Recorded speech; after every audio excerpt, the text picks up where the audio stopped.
Amen, amen. Est-ce qu'on est content d'être dans la présence de Dieu? Amen.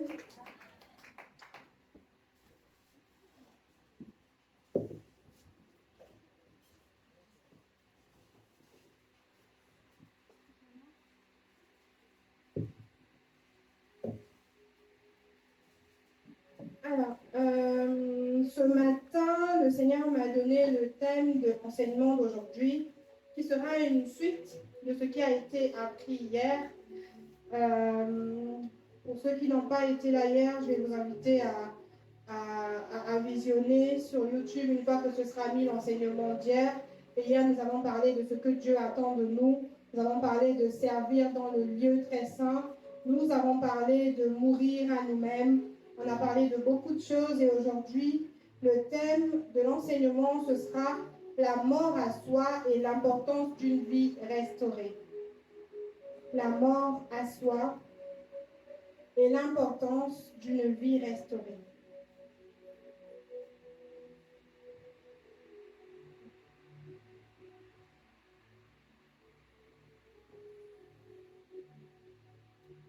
Je vais faire un petit récapitulatif de certains points seulement de ce que nous avons vu hier par la grâce de Dieu. Nous avons compris hier que l'homme est tripartite, l'être humain est tripartite. Nous sommes un esprit qui habite dans un corps et qui possède une âme. Parce que notre Père est esprit, nous sommes aussi esprit. Donc nous ne sommes pas la chair que vous voyez là, nous sommes esprit parce que nous sommes nés d'esprit. Et comme il a fallu que nous puissions vivre sur la terre, le Seigneur nous a donné une enveloppe qui est notre corps. Et chacun de nous possède une âme. Amen. Et lorsque nous acceptons le Seigneur Jésus-Christ, l'esprit d'Adam, l'esprit du péché qui habitait à l'intérieur de cette enveloppe, à partir du moment où Adam avait péché, tout le monde naît pécheur. Mais après, chacun de nous prend la décision d'accepter le Seigneur. Et une fois que nous avons accepté le Seigneur, l'esprit d'Adam du péché qui était en nous est mort et enterré. Ça veut dire n'habite plus dans la maison du corps que nous sommes et est remplacé par l'esprit de Dieu. Donc à partir de ce moment-là, nous sommes appelés enfants de Dieu parce que quand il nous regarde, il voit en nous son esprit. Amen. Donc nous sommes appelés enfants de Dieu. Mais nous disions tantôt que l'être humain est un esprit qui habite dans un corps mais qui possède également une âme. Et l'âme a besoin d'être restaurée. Et aujourd'hui, c'est de ça que nous allons parler. On va parler de la mort à soi et de l'importance d'une vie restaurée. Mais ce qui est restauré, c'est l'âme. Pourquoi l'âme est restaurée? Parce que l'âme est le siège des émotions. L'âme, en grec, vient du mot psyché. C'est là qu'on a tiré le mot psychologue, psychiatre et tout ça. Donc on comprend directement que toutes les personnes qui souffrent de ces problèmes, parfois psychiatriques, psychologiques, viennent de l'âme. Proverbe 17-22 dit « Un cœur joyeux est un bon remède, mais un esprit abattu dessèche les eaux. » Ça veut dire que si ton âme n'est pas restaurée, tout ce qui est autour de toi, y compris ta santé, sera desséché. Et parfois, on est là en train de prier pour des problèmes de santé récurrents, mais le Seigneur nous appelle à la restauration de l'âme. Amen. Et ça passe par la mort à soi. Donc, on va commencer par parler de la mort à soi. Nous allons reprendre quelques versets que nous avons eus hier et en ajouter d'autres par la grâce de Dieu. Le premier, ce sera Jean 12, verset 24.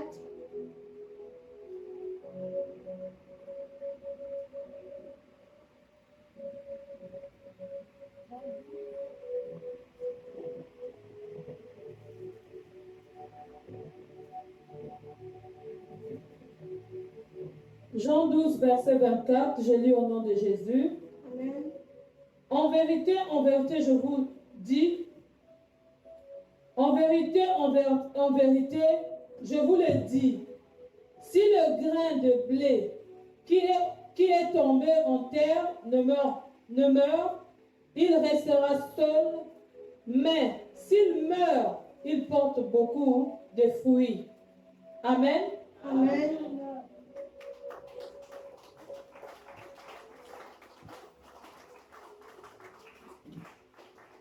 Amen, amen.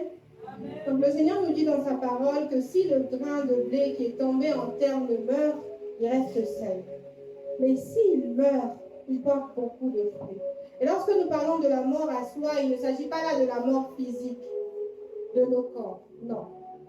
Il ne s'agit pas là de la mort spirituelle comme on parle de manque de vie de prière et ainsi de suite. Non. Il s'agit là de la mort à soi. Ça veut dire que là, il s'agit de mourir à toutes ces choses qui ne confessent pas le nom de Jésus dans nos vies. Amen. Il s'agit de mourir à ces choses-là. Et comment est-ce que nous pouvons mourir à ces choses? C'est en acceptant déjà de mourir. Pourquoi? Parce qu'il y a des choses, malheureusement, pour lesquelles nous sommes trop vivants. Et être trop vivant peut être également avoir trop la conscience de la chose. Comme avoir la conscience des choses du monde. Ça veut dire qu'en fait, il y a la vérité et la réalité. La réalité, c'est ce que nous vivons.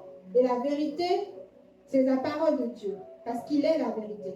Et lorsque nous vivons une situation, est-ce que nous sommes conscients de la vérité ou est-ce que nous sommes conscients de la réalité? Est-ce que nous sommes morts à la réalité? Parce que nous sommes esprits. Nous devons accepter le fait que nous sommes esprits. Ça veut dire que les choses de ce monde, nous ne devons pas nous sentir concernés par cela. Si la Bible dit, n'appelle pas conjuration ce que le monde appelle conjuration. Pourquoi? Parce que nous ne sommes pas de ce monde. Donc si le monde appelle par conjuration, appelle quelque chose par conjuration, quelque part, nous devons nous remettre en question et nous dire, ok, ça c'est le monde et moi, est-ce que je suis du monde? S'il vous plaît, la sœur Samuel, nous aimerions que quand il s'agira des versets, que vous les répétiez 2 fois et que vous essayiez de... Ok. Merci. Pas de nombre. Amen, amen. Pour ce verset, est-ce que ça a été noté, Jean 12, 24? Je peux toujours le relire. Ok. Donc je vais avancer. Je disais tantôt qu'il est important pour nous d'être conscients de ce que l'Esprit de Dieu habite en nous. Nous sommes d'abord des esprits. Nous sommes des esprits qui habitent dans un corps. Ce corps est dans ce monde, mais vous voyez, plusieurs personnes, je le sais, et d'autres n'ont pas encore commencé à le manifester, mais vous le manifesterez par la grâce de Dieu, arrivent à vivre des choses spirituelles, des expériences spirituelles. Tu dors et le Seigneur t'emmène quelque part pour te montrer ce qui se passe. Mais c'est parce que tu es esprit qui peut t'emmener, vu que ton corps est sur le lit. En fait, il y a des choses, des expériences spirituelles, je ne vais pas m'étaler là-dessus, que nous vivons en tant qu'enfants de Dieu, qui ne doivent pas nous choquer, parce que nous sommes esprits. Je me rappelle à un moment, j'avais l'impression de voir les gens passer. En fait, je sens du vent, je sens que quelqu'un est passé, je me retourne, il n'y a personne. Je me retourne, il n'y a personne. Et bizarrement, ça ne me faisait pas peur. Après, j'ai quand même interrogé le Seigneur, je me suis dit, mais moi j'ai vu quelqu'un passer. Pourquoi je vois parfois les gens passer? Qu'est-ce que c'est? Et là, j'ai entendu une phrase qui m'a tout de suite rassurée. J'ai entendu, tu es esprit. Pourquoi es-tu choqué des choses de l'esprit? Et à partir de ce moment-là, j'ai compris qu'il y a une dimension à laquelle le Seigneur veut emmener chacun de nous. Et nous ne pourrons pas arriver à cette dimension si nous ne sommes pas déjà conscients que nous sommes esprits. Amen. Donc c'est la première chose à laquelle nous devons être conscients. Et cet esprit-là habite dans un corps et possède une âme. Donc l'âme que nous avons doit être restaurée. Pourquoi? Parce que chacun de nous a eu un parcours avant de rencontrer le Seigneur. Et même si nous n'avons pas eu de parcours particulier, il faut savoir que tout le monde naît pécheur. Ça veut dire que nous naissons pécheurs avec tout ce qui était accroché aux âmes de nos parents. Comme je le disais hier, personne ne naît chrétien. On ne peut pas être chrétien parce qu'on est né dans une famille chrétienne. On est chrétien à partir du moment où on accepte personnellement, volontairement le Seigneur. Donc il n'y a pas de « je suis chrétien depuis mon enfance », ça n'existe pas. Si tu n'as pas toi-même fait la prière d'acceptation et que tu n'as pas toi-même décidé de marcher comme Christ. Ce n'est qu'à partir de ce moment-là que l'ancien Adam, l'ancien locataire a quitté ton corps et que l'Esprit de Dieu a pris la place. Avant ça, ce n'est pas possible.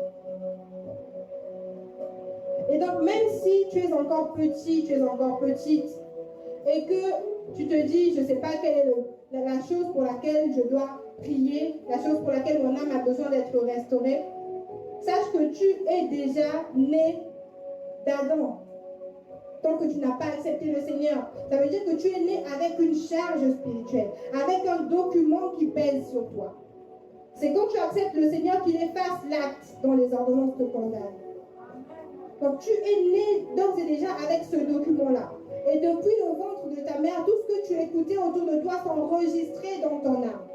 C'est comme ça que vous voyez un enfant qui naît et qui a du mal à supporter certaines personnes. Si vous vérifiez bien, la personne là parlait mal d'elle. Si vous vérifiez bien, il y avait quelque chose. Il faut savoir que l'être est vivant depuis le ventre. C'est pour ça que quand on parle d'avortement, on parle de meurtre. Parce que c'est depuis le ventre que nous sommes vivants. Et j'ai envie de vous dire mieux, et ça va nous aider pour la suite, le Seigneur nous connaissait même avant le ventre. C'est-à-dire qu'il avait déjà des projets prévus pour chacun de nous. Maintenant, il faut que ces projets-là s'accomplissent. Et pour que ces projets s'accomplissent, nous avons besoin de restaurer cette âme. Ça veut dire d'enlever de notre âme tout ce qui ne confesse pas le nom de Jésus. Et nous savons qu'il y a beaucoup de choses en nous qui ne confessent pas le nom de Jésus. Il y a ce que nous savons et il y a aussi ce que nous ne savons pas. Parce que nous ne nous connaissons pas. Ce n'est que notre Créateur qui peut savoir qu'il y a telle chose à l'intérieur de nous. Raison pour laquelle c'est bien, c'est important, c'est nécessaire, c'est primordial de repartir dans la présence de Dieu pour lui dire, Père, tu me connais mieux que quiconque. Montre-moi. Il a dit, invoque-moi, je te répondrai, je te montrerai les choses cachées que tu ne connais pas. Les premières choses cachées que tu as besoin de connaître sont les choses cachées sur ta propre vie. Il ne s'agit pas forcément de ce que tes anciens, tes grands-parents ont fait. S'il a envie de te les montrer, il te les montrera. Mais il s'agit déjà de ce que ça a créé en toi. Tu dois savoir quel est ton état actuel. Quel est l'état de ton âme. Il est important réellement pour nous de nous demander quel est l'état de notre âme. Donc, je vais revenir sur la mort de soi. On parlait tout à l'heure du grain de blé. Il faut savoir que le grain de blé, ou n'importe quel grain, d'ailleurs, subit ce qu'on appelle un enterrement. Lorsque le grain de blé tombe en terre, il ne reste pas au-dessus de la terre. Il est à l'intérieur de la terre.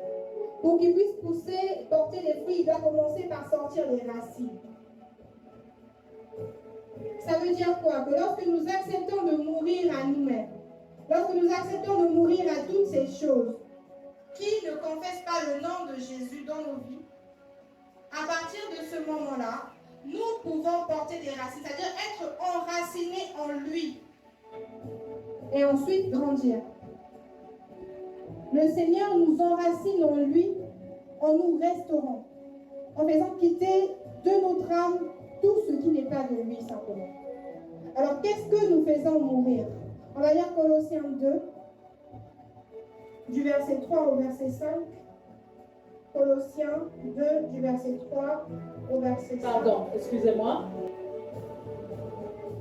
Mystères dans lesquels sont cachés tous les trésors de la sagesse et de la science. Je dis cela afin que personne ne vous trompe par des discours séduisants. Car si je suis absent, je suis avec vous en esprit, voyant avec joie le bon ordre qui règne parmi vous de la fermeté de votre foi en Christ. Amen.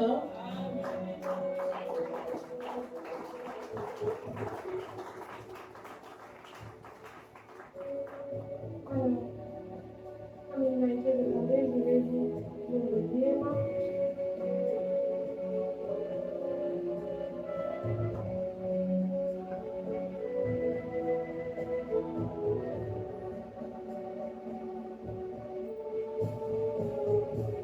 Colossiens 2, du verset 3 au verset 5, nous dit « C'est dans lui que sont cachés tous les trésors de la sagesse et de la connaissance. »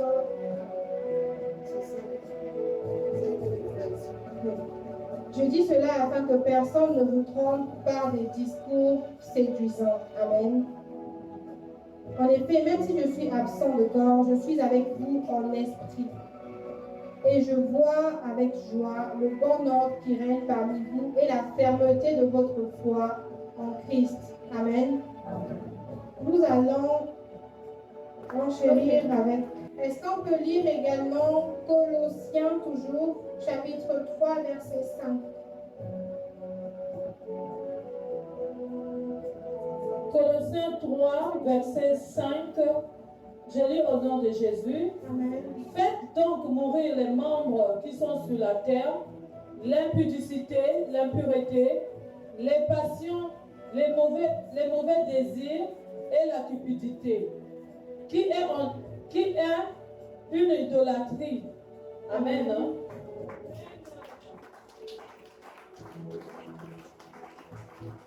Amen. Maman, est-ce que vous pouvez lire le verset 6 également? C'est à cause de ces choses que la colère de Dieu vient sur le fils de la rébellion. Amen. Hein?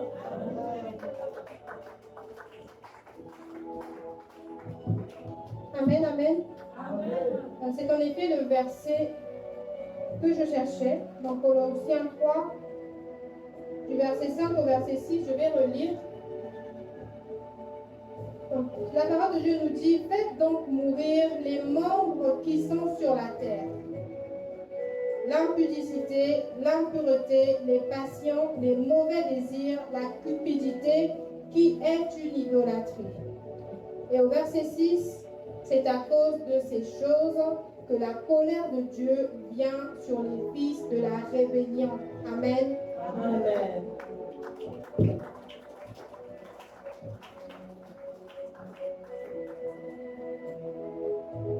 Nous devons faire mourir, je disais tout à l'heure, toutes les choses qui ne confessent pas le Seigneur. Et parmi toutes ces choses-là, la parole de Dieu nous en cite quelques. L'impudicité, l'impureté, les passions, les mauvais désirs, la cupidité qui est une idolâtrie. Tout type d'idolâtrie, dans tous les cas, est à faire mourir. Tout ce qui en nous ne crie pas gloire à Dieu, parce qu'il a dit que dans son palais, tout s'écrit gloire. Et nous sommes le palais de Dieu. Donc tout ce qui en nous ne crie pas gloire à Dieu, il a dit quoi que vous fassiez, faites-le pour la gloire de Dieu. Tout ce qui n'est pas fait, n'est pas dit, n'est pas pensé, n'est pas accepté, n'est pas voulu pour la gloire de Dieu, nous devons mourir de ces choses-là. Amen. Et mourir à soi, c'est quoi? C'est faire le mort, simplement, face à ces choses. Ça veut dire que la chose est là, mais le mort est celui qui ne réagit pas vis-à-vis des choses qu'il y a autour. Hier encore, je pouvais donner un exemple. Si jamais nous avons quelqu'un qui est mort, donc un cadavre à côté de nous, et que nous insultons le cadavre, est-ce que le cadavre va répondre? Non. Si nous giflons le cadavre, est-ce qu'il va rendre? Non. Lorsque le Seigneur nous demande de mourir à nous-mêmes, il s'agit de ça. De faire le mort face au péché. Donc être mort à ces choses. Quand tu décides de mourir à l'impudicité, ça veut dire que l'impudicité est là. Mais vu que tu es mort, tu ne peux pas agir. Amen. Tu peux recevoir des paroles tellement choquantes, mais vu que tu es mort, est-ce que tu es choqué réellement? Parce que ce que dit la parole n'est pas, ce que dit la personne n'est pas ce que dit la parole de Dieu sur ta vie. Donc il n'y a pas de raison de te choquer. Vu qu'au départ on disait nous sommes esprits, nous sommes conscients des choses de l'esprit.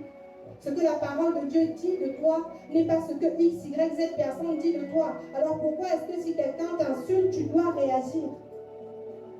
Nous devons être morts à ce que pensent les autres de nous, morts à ce que disent les autres de nous, morts à l'orgueil. Nous devons mourir à l'orgueil.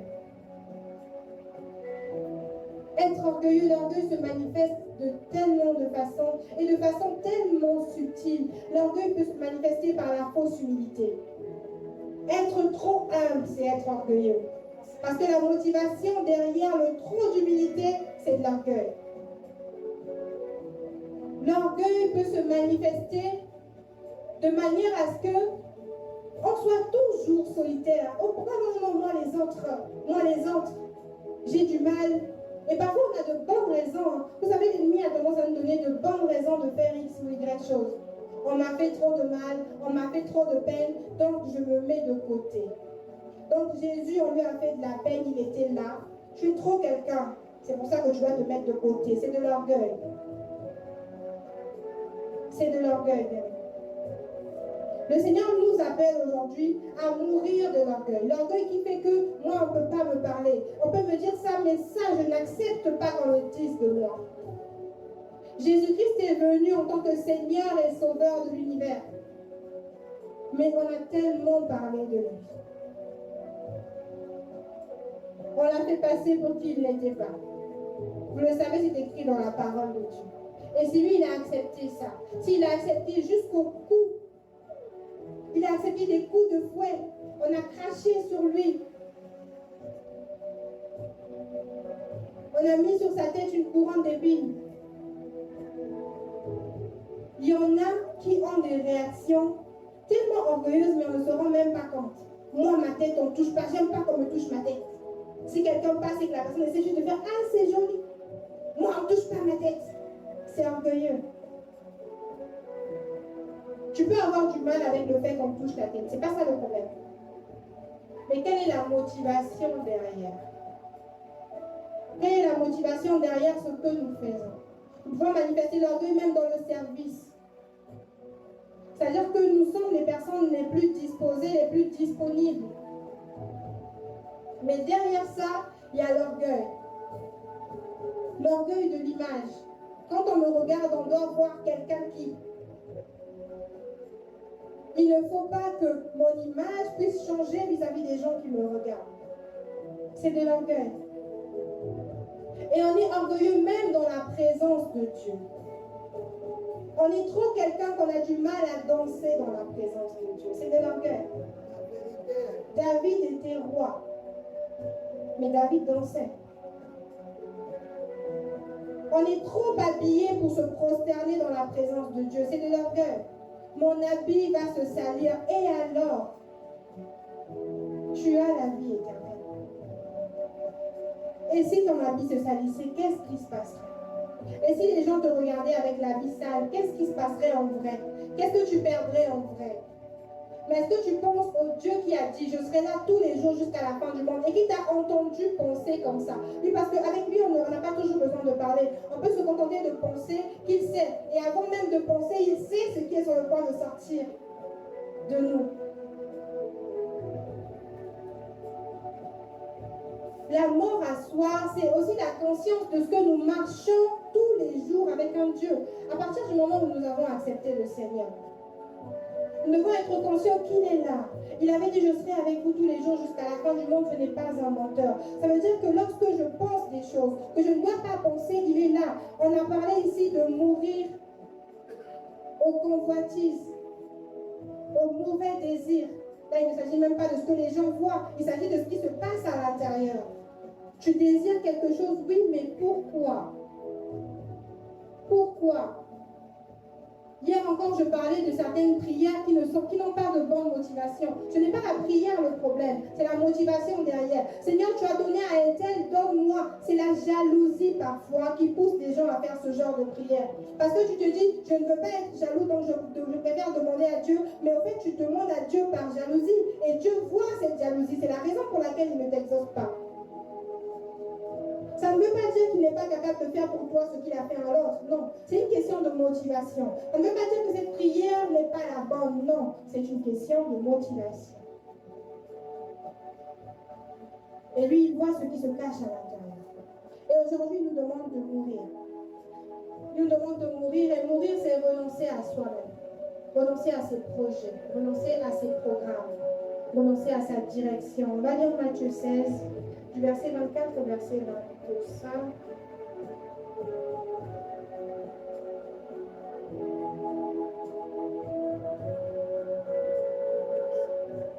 Matthieu 16, 24 à 25.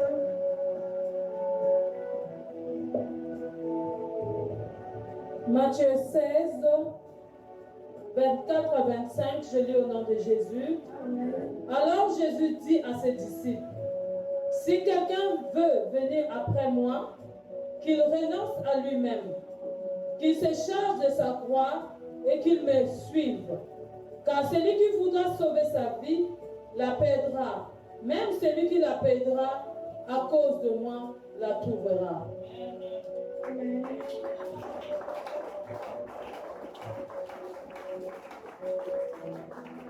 Amen. Je vais le lire. Alors Jésus dit à ses disciples, si quelqu'un veut venir à moi, qu'il renonce à lui-même, qu'il se charge de sa croix et qu'il me suive. Car celui qui voudra sauver sa vie la perdra, mais celui qui la perdra à cause de moi la trouvera.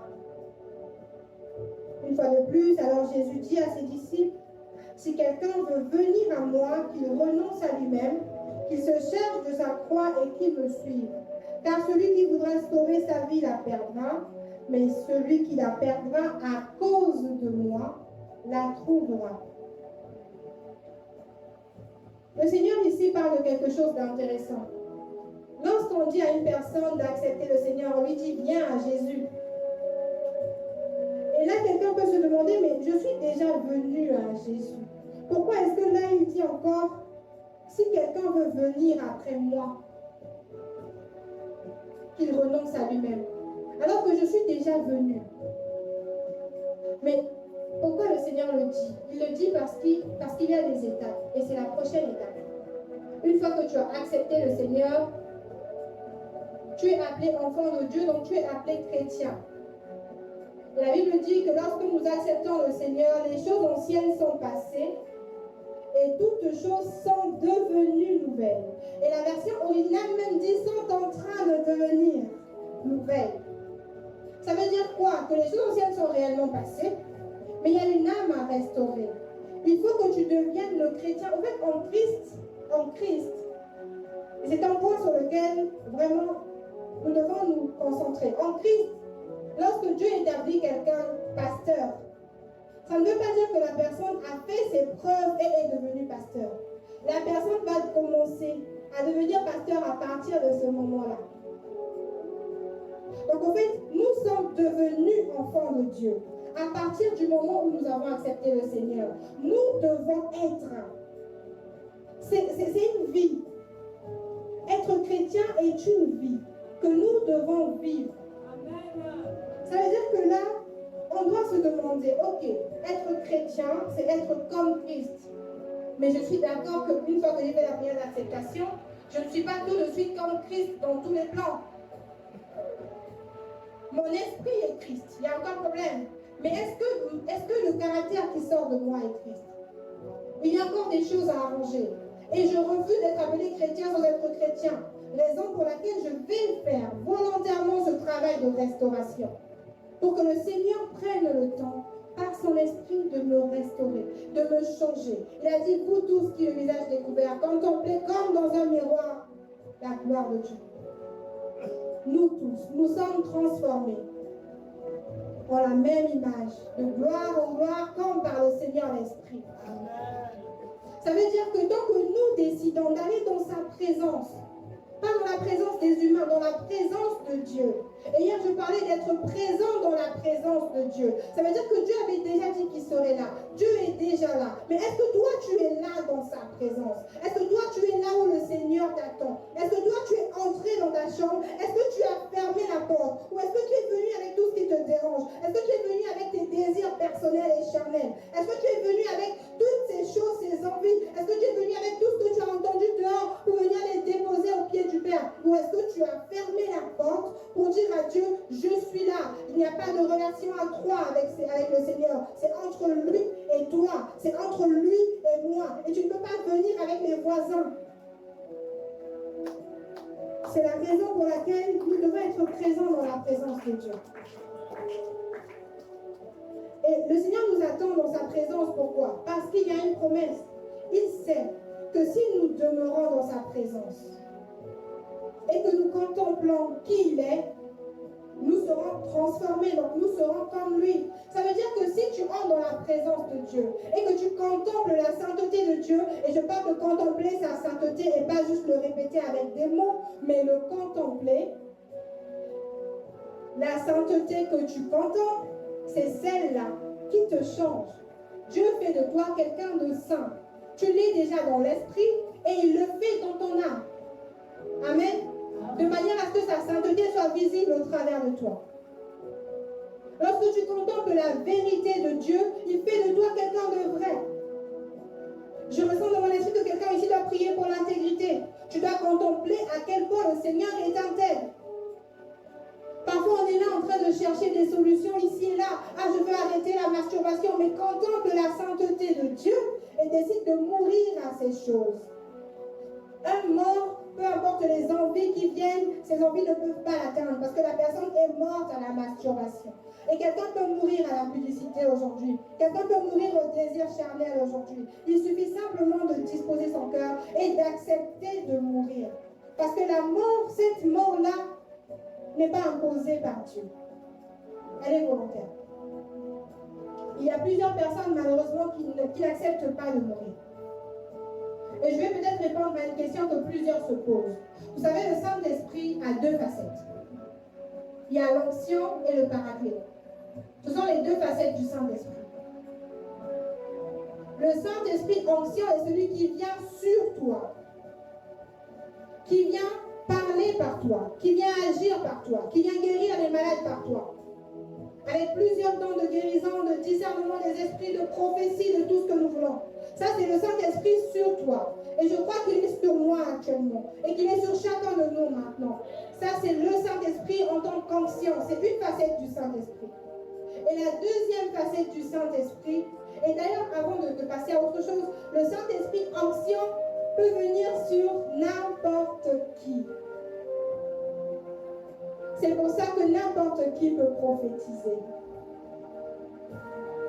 C'est pour ça que n'importe qui peut parfois avoir des songes. Vous voyez des païens avoir des songes qui s'avèrent. À la fin, tu vérifies, oui, c'est vrai. Oui, c'est bien Dieu qui lui a parlé. Parce que Dieu parle à tout le monde. Dieu parle à toute sa créature. Dieu parle même aux arbres. Mais il y a également le Saint-Esprit paraclet. Et le paraclet, c'est le consolateur. C'est celui qui vient changer l'intérieur. Et lui, nous devons l'inviter. Nous devons l'honorer. Nous devons l'accepter. Lorsque je dis n'attristez pas l'esprit, on parle du paraclet. Il habite à l'intérieur de nous et il est là pour faire le travail. Il est là pour faire l'intervention chirurgicale sans cicatrice. En fait, il est là pour nous changer. Pour faire de nous des êtres à son image et selon sa ressemblance. Et nous devons accepter d'être changés par le paraclet. On peut voir une personne qui passe énormément de temps dans la présence de Dieu. Entre guillemets. Énormément de temps dans la prière, disons. Cette personne est pasteur, on voit la personne jeûner, on voit la personne prier tout le temps, beaucoup d'onction, mais on entend des choses, on entend des scandales vis-à-vis de cette personne. Et on se dit, ça, c'est pas un homme de Dieu. Mais cette personne peut avoir été réellement loin par Dieu. C'est pour ça qu'il ne faut pas parler. Dieu peut oindre quelqu'un, mais c'est à la personne d'accepter le travail à l'intérieur. Et c'est comme ça qu'il y a plusieurs personnes. C'est pour ça que Dieu a dit ne touchez pas à mes oins. Parce que plus loin qu'il veut. Il peut avoir des oins avec des fruits très douteux. Mais ce n'est pas pour autant que ce ne sont pas des oins de Dieu. Maintenant, est-ce que ces personnes-là, lorsqu'elles parlent bien de Dieu, pour certaines, oui. Pour d'autres, non. On ne sait pas. Mais est-ce que ces personnes-là ont pris le temps de laisser le Seigneur restaurer tout ce qu'il fallait restaurer à l'intérieur? Pas forcément. Parce que vous les reconnaîtrez par leurs fruits. Mais si on parle de fruits, on a dit que pour avoir des fruits dignes de Dieu, il faut accepter de mourir, se laisser enterrer, se laisser enraciner par lui. Ainsi, tu grandis et tu portes des fruits dignes.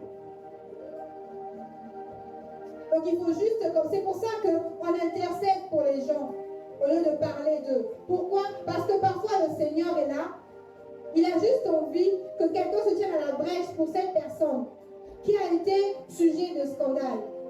Cette personne est peut-être réellement ointe. Attention, je ne dis pas qu'il n'y a pas de personnes qui ne sont pas ointes. Oui, il y en a qui ont été énormément oints par l'ennemi. Parce qu'il travaille, il est là, il rôde, il ne fait que ça. Et le diable n'est pas son créateur, donc il ne fait que copier. Et du coup, on entend aussi des prophéties, on entend aussi plein de choses, mais c'est des personnes très obscures. Mais il y a des personnes que le Seigneur a oint. Et ces personnes font des erreurs. Ces personnes dans le secret peut-être veulent changer mais ont du mal. Mais malheureusement, comme l'ennemi est contre ce que le Seigneur a mis en eux, on voit les scandales. Ce sont des personnes que le Seigneur veut pousser. Ça veut dire quoi? Que nous devons intercéder pour leur restauration. Et que nous devons, de notre côté, être conscients de ce que nous ne sommes pas forcément plus restaurés qu'eux. Eux, ils sont connus, on voit ce qu'ils font. Et nous qui ne sommes pas connus, est-ce que ce que nous faisons plaît à Dieu? Et au-delà de ce que nous faisons, est-ce que qui nous sommes plaît à Dieu? Accepter de mourir, c'est accepter d'être enterré. Il faut être enterré. Et là où l'ennemi parfois croit qu'il t'a enterré parce qu'il a fait telle chose, il a envoyé quelqu'un parler contre toi et tu n'as pas réagi. Et il se dit, là c'est bon, je l'ai enterré. Mais l'ennemi ne sait pas qu'il ne s'agissait pas d'un enterrement. Tu as été planté en Christ. Et plus tu meurs, plus le Seigneur t'enfonce dans le sol. Afin de t'arroser pour que tu grandisses en lui. Nous devons quitter, nous devons abandonner la possession, le désir de quelque chose, l'attachement à quelque chose. Lorsqu'on est trop attaché à quelque chose, c'est important de sonder nos cœurs réellement afin de vérifier si Dieu prend réellement toute la place. Sinon, il faut mourir face à cette chose. Même s'il ne s'agit que de la télé, que de son téléphone, que des réseaux sociaux. Ça veut dire que tu dois mourir au réseau, tu dois mourir à la télé, tu dois mourir à ton téléphone, tu dois mourir à toutes ces choses qui empêchent le Seigneur de se mouvoir, qui empêchent le Seigneur de te parler quand il a envie de te parler. De te dire ce qu'il a envie de te dire. Nous devons soumettre notre volonté à la volonté de Dieu. Amen. Ça veut dire que nous avons des volontés, nous avons une direction. Il y a quelque part où nous voulons aller. Je veux faire tel projet, faire telle étude, parce que je trouve que ça paye bien. Mais qui t'a dit que c'est ce que le Seigneur a prévu pour toi? Qui t'a dit, alors que tu veux faire droit, que c'est ce que le Seigneur a prévu pour toi? Et si Dieu avait autre chose pour toi? Et si tu oubliais tes propres désirs, tes propres projets, je veux investir dans telle chose, beaucoup d'investissements ne marchent pas parce que ça n'a pas été poussé par l'esprit. Beaucoup de projets n'aboutissent pas parce que ça n'a pas été poussé par l'esprit. Il a dit, je t'instruirai, je te montrerai la voie que tu dois suivre, c'est parmi mes versets préférés. Je te conseillerai, j'aurai le regard sur toi. Ça veut dire que si tu l'invoques, si tu lui dis, Seigneur, il est hors de question que je marche en dehors de toi, il montre-moi le chemin, il te montrera le chemin.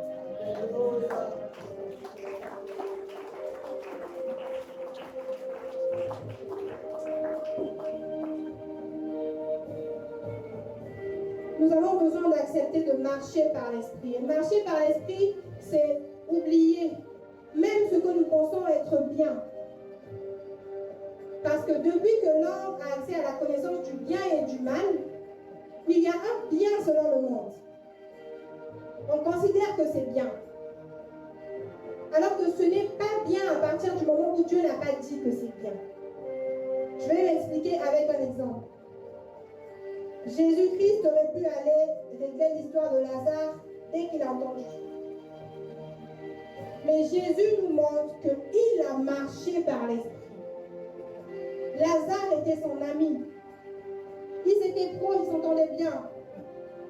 Et chacun de nous ici, si on entend que quelqu'un est malade ou que quelqu'un est mort, on va courir pour aller régler la situation. Surtout si on a la possibilité. Mais est-ce que Dieu veut que tu y ailles là, maintenant, tout de suite?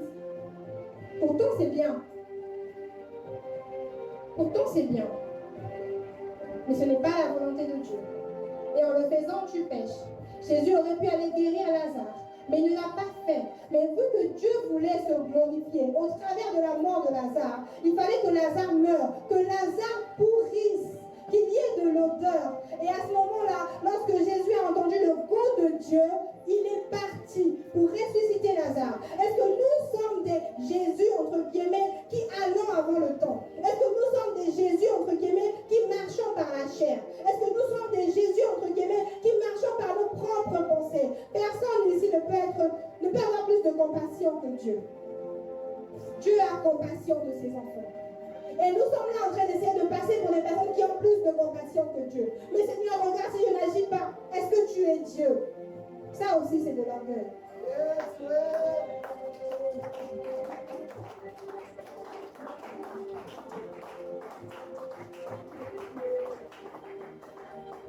Nous devons accepter de laisser le Seigneur nous guider. Et ça passe par la mort. Pourquoi la mort? Parce que si tu n'es pas mort, tu ne peux pas accepter qu'on fasse ce qu'on veut de toi. Mais lorsque nous acceptons le Seigneur, il doit être capable de faire ce qu'il veut de nous. Et Dieu veut tellement de choses de nous.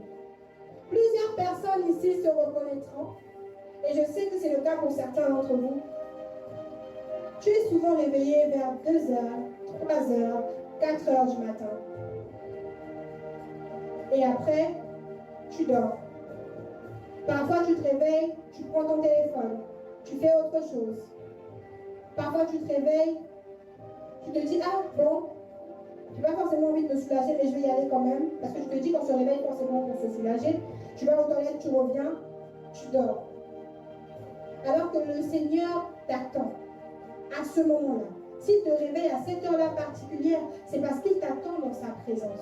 C'est parce que là, il y a des choses à te dire. Des directives pour la journée. Il veut te parler. Mais tu n'es pas mort au sommeil.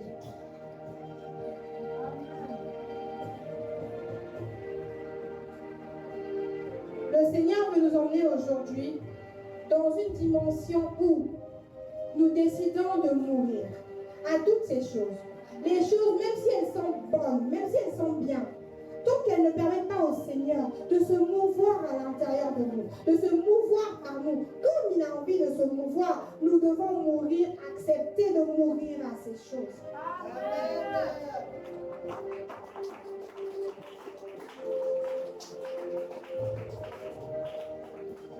Maman, est-ce que nous pouvons lire 2 Corinthiens 4, du verset 11 au verset 12? 2 Corinthiens chapitre 4, du verset 11 au verset 12.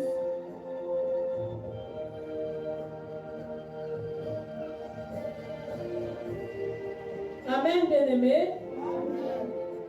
La Bible dit dans 2 Corinthiens 4, versets 11 à 12, je lis au nom de Jésus. Amen. Car nous qui vivons, nous sommes sans cesse livrés à la mort, à cause de Jésus, afin que la vie de Jésus soit aussi manifestée dans notre chair mortelle. Ainsi la mort agit en nous et la vie agit en vous. Amen, amen. Amen. Merci pour la parole.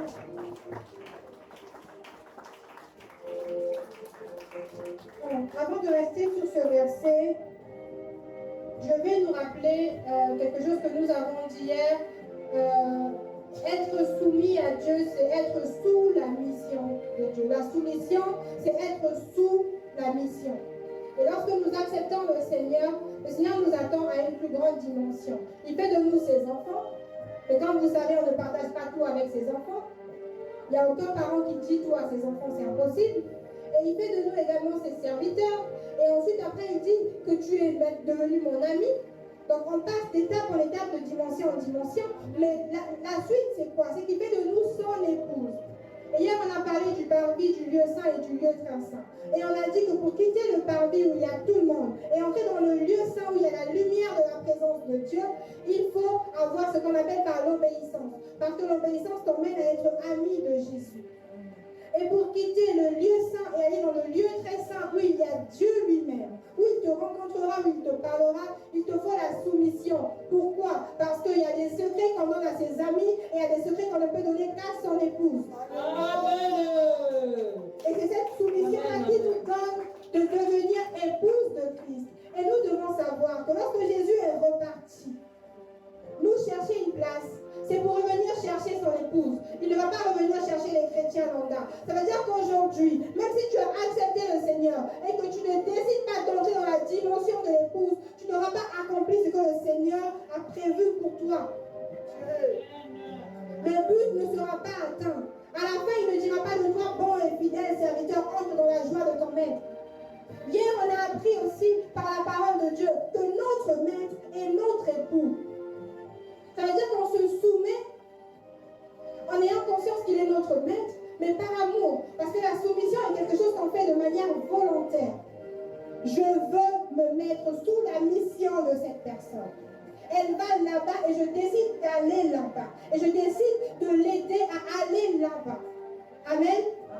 Pourquoi je parle de ça? Parce que le verset que nous venons de lire et que je vais relire par la grâce de Dieu, 2 Corinthiens 4, du verset 11 au verset 12, nous dit, car nous qui vivons, nous sommes sans cesse livrés à la mort à cause de Jésus, afin que la vie de Jésus soit aussi manifestée dans notre chair mortelle, dans notre caractère, dans notre façon de parler, dans notre façon de nous habiller, notre façon de nous mouvoir, notre façon de servir le Seigneur. Il faut que la vie de Jésus soit manifestée en nous et pour ça, il faut que nous soyons sans cesse livrés à la mort. Vous savez, dans la Bible, les mots sont très pesés. On a dit sans cesse. Donc, de la même manière dont on doit prier sans cesse, on doit mourir sans cesse. Amen, amen, amen.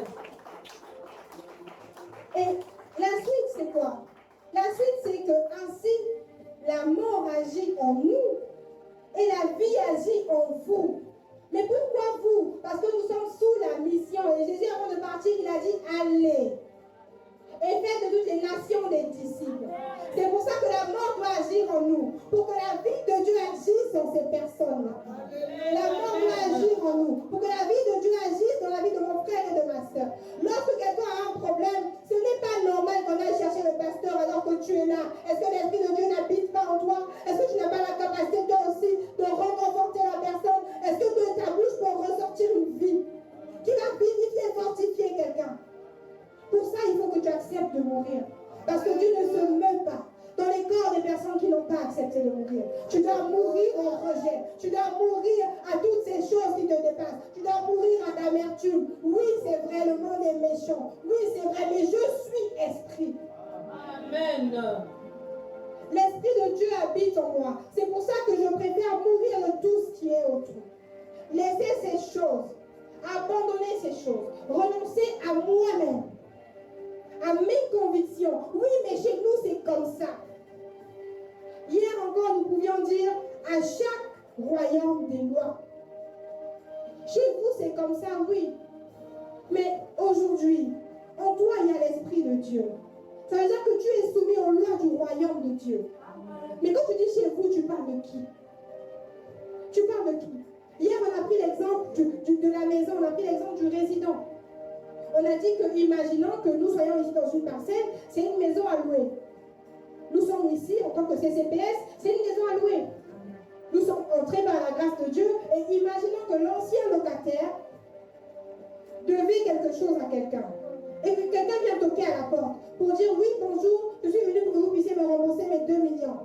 On va dire 2 millions de qui? Ah, de maman Brigitte qui habitait ici avant. Et qu'est-ce qu'on va lui répondre? Maman Brigitte n'est plus ici. Maman Brigitte a quitté les lieux. Alors pourquoi est-ce que lorsque tout ce qu'il y avait en toi, avant que tu acceptes le Seigneur vient te réclamer, tu es là encore, Seigneur, délivre-moi, mais la personne n'est plus ici. La personne n'est plus ici. Il y a un nouveau locataire à l'intérieur de moi qui s'appelle le Saint-Esprit. Mon corps est le temple du Saint-Esprit. Alors il est hors de question que tu sois mélangé à toutes ces choses. Il est hors de question que tu sois assimilé aux choses de ce monde. Il est hors de question que tes pensées sont les pensées du monde. Parce que mon corps est le temple du Saint-Esprit.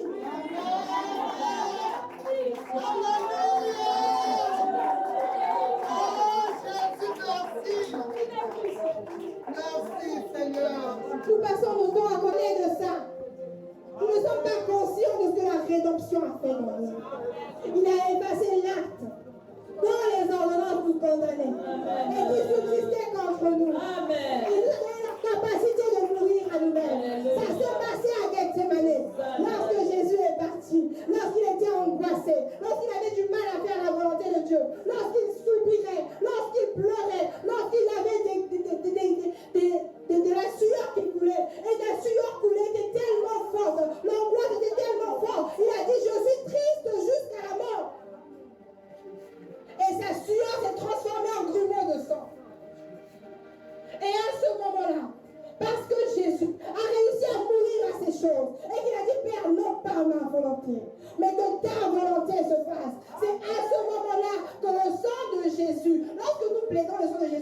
savoir à quelle partie ça a coulé pour ce pourquoi nous prions. Quand on prie pour la volonté de Dieu, il s'agit du sang qui a coulé avec ses malais bien-aimés. Ce jour-là, nous avons reçu, toi et moi, la capacité d'être comme Christ, de faire sa volonté pleinement. La capacité de faire la volonté de Dieu nous a été donnée à Gethsémane. À ce moment-là, il l'a combattu pour nous. Et à ce moment-là, il a porté nos incapacités. Ça veut dire qu'aujourd'hui, personne ne peut dire oui, je me bats contre telle chose, je n'y arrive pas, mais arrête de te battre. Pourquoi tu te bats? Pourquoi tu te bats? Sois conscient de qui habite en toi. Tu subis pourquoi? Ce qui se passait avec l'ancien locataire ne te concerne pas. Pourquoi tu dois payer des choses qui ne te concernent pas? Arrête de te battre. Je me bats contre la masturbation, mais mort contre la masturbation. Il arrive, il ne voit personne parce que l'ancien locataire n'est plus là. Je suis une nouvelle créature.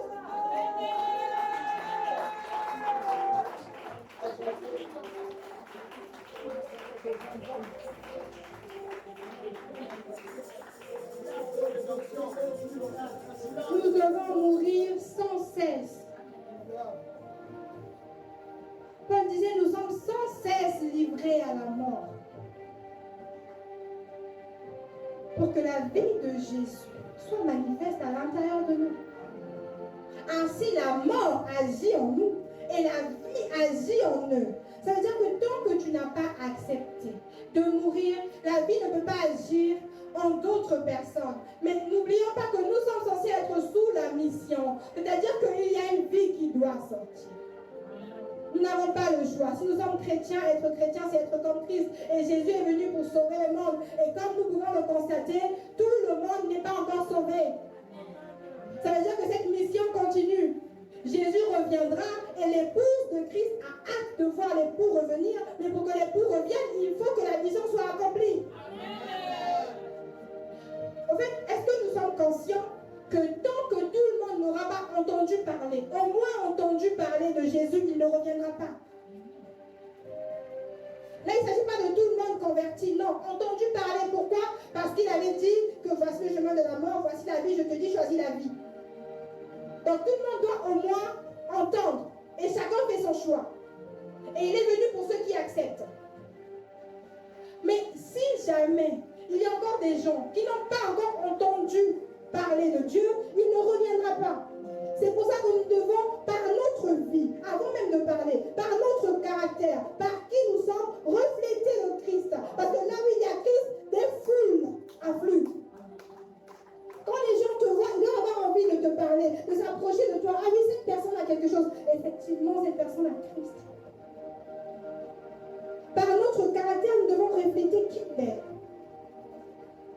Et nous ferons que des personnes se rapprocheront de nous, sans faire exprès. Il y a des personnes ici, Dieu vous a donné cette chose-là. Vous ne comprenez pas pourquoi les gens ont cette facilité de vous parler de leurs problèmes. Mais qu'est-ce que vous en faites? Est-ce que vous écoutez? Ah d'accord, Dieu va faire. Est-ce que vous priez au moins pour et avec la personne? Et lorsque vous allez vous retrouver tout seul, est-ce que vous tenez cette personne en intercession? Est-ce que vous prenez cette personne pour la déposer devant le trône de la grâce pour dire à Dieu que Seigneur, tu es le maître des temps et des circonstances. Si tu as permis cette circonstance, ce n'est pas pour rien. Regarde la situation de elle me l'a dit parce qu'elle a vu en moi quelqu'un qui peut se rapprocher de Jésus pour que sa situation soit réglée. Lorsqu'une personne vient vous parler de ses soucis spirituels, ça veut dire que la personne se dit à l'intérieur d'elle que cette personne est amie de Jésus et que je peux lui parler parce que si jamais l'ami du président de cette république entre ici, tout le monde voudrait aller lui poser ses problèmes. Et lorsqu'on te voit et qu'on voit l'ami de Jésus, on a envie de se dire, tiens, je vais lui dire ce qui ne va pas parce que cette personne pourra le dire à Jésus. Mais combien a-t-on présent lorsqu'on rencontre l'épouse? On parlait de l'amitié et l'épouse. Quand on voit l'épouse, on n'a même plus besoin qu'elle aille intercéder. On a parlé à l'épouse, le problème est réglé. Parce que monsieur, c'est madame. Parce que madame, c'est monsieur. Amen, amen. Et le Seigneur nous appelle appelle, nous invite à cette dimension-là, d'épouse de Christ. Et pour être épouse de Christ, il faut vouloir l'époux, pas sa main. Il faut vouloir l'époux, pas ses richesses. Il faut vouloir l'époux pour qui il est. Pas pour ce qu'il donne, mais pour qui il est. Aujourd'hui, le Seigneur te dit, mon père, ma mère, mon frère, ma soeur. Aujourd'hui, le Seigneur nous dit, arrête de chercher les choses de Dieu. Cherche le Dieu des choses. Si tu trouves le Dieu des choses, tu auras les choses avec. On est là, Seigneur, ma maison, Seigneur, mon mariage, Seigneur, mon ceci, Seigneur, mes projets, Seigneur, mon cela. Mais comment je peux passer autant de temps à me prier que pour tout ça? Est-ce que tu jeûnes pour les bons motifs? Est-ce que tu jeûnes pour me rencontrer, moi? Est-ce que quelqu'un peut se priver de nourriture pour dire à Dieu, Seigneur, je n'ai pas de sujet de prière, mon sujet c'est toi? Pourquoi David était appelé l'homme selon le cœur de Dieu? Parce que David disait, Seigneur, je demande à l'Éternel une seule chose, que je désire ardemment. Je voudrais habiter tous les jours de ma vie dans la maison de l'Éternel. Pourquoi? Pas pour qu'il me donne, pour contempler la magnificence de l'Éternel. Amen, amen. Ce n'est pas pour rien qu'il était appelé l'homme selon le cœur de Dieu. Non. Non. Il passe son temps à dire dans les psaumes, mon âme te cherche, mon âme soupire après toi, mon âme te veut. Il passe son temps à chercher sa restauration. Crée en moi un cœur pur, renouvelle en moi un esprit bien disposé. Mais si nous voulons être comme Christ, commençons au moins à nous dire, ok, si lui était l'homme selon le cœur, quel est le genre de prière qu'il faisait? Vous verrez que ça va changer toute notre vie. On va arrêter de demander des choses futiles. On va arrêter de demander des choses banales. Parce que le Seigneur nous attend dans une autre dimension. Il y a des choses que tu cherches dans ce monde. Il ne va pas te les donner parce que tu ne demandes pas ce que tu dois demander. Parce que la chose est cachée derrière une mission qu'il doit te donner. Mais quand tu ne dis pas, Seigneur, comment puis-je t'être utile? Et que c'est dans ça que tu auras ce que tu cherches. Bah, il ne te donnera pas. Parce que tu cherches la récompense alors que tu n'as pas travaillé. Nous devons travailler pour le Seigneur. Nous sommes sous la mission. Et pour pouvoir le faire, nous devons mourir. Parce que travailler pour Dieu, c'est se laisser pousser par lui. Et se laisser guider par lui. Se laisser... En fait, il fait ce qu'il veut de nous. Il te dit pas à gauche, tu vas à gauche. Il te dit pas à droite, tu vas à droite.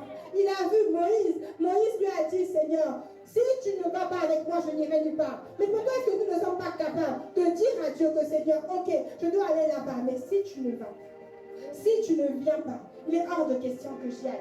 Nous sommes venus au culte aujourd'hui. Mais est-ce que nous avons réellement dit à Dieu, Seigneur, je vais te rendre culte, mais pas sans toi.